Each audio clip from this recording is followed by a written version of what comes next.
मिलल बाटे।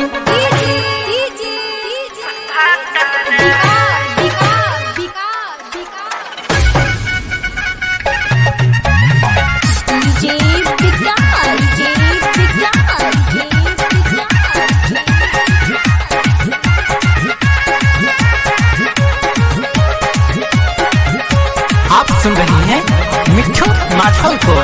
नइखे हिलत पलंग पासी, नइखे हिलत पाटा जाए, नइखे हिलत पलंग पासी, नइखे हिलत पाटा जाए। ए सखी सुन लइके हमारे मिलल बाटे भाटा जाए। ए सखी सुन लइके हमारे मिलल बाटे भाटा जाए। नइखे हिलत पलंग पासी, नइखे हिलत पाटा जाए, नइखे हिलत पलंग पासी, नइखे हिलत पाटा जाए। ए सखी सुन लइके हमारे मिलल बाटे भाटा जाए।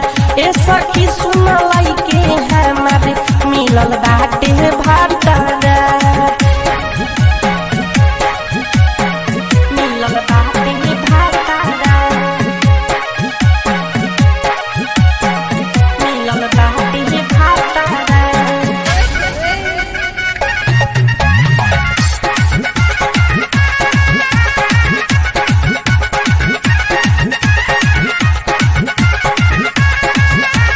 किसमिस छोहारा रोजे खियाई, दूधवा पियाई कटोरा में।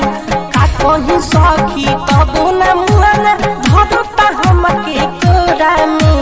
कैसन हमारा सातिला पंडित, कैसन हमारा सातिला पंडित, देखल रहे पाता रहे। ए सखी सुन लइके हमारे मिलल बाटे भाटा जाए। ए सखी सुन लइके हमारे मिलल बाटे भाटा जाए।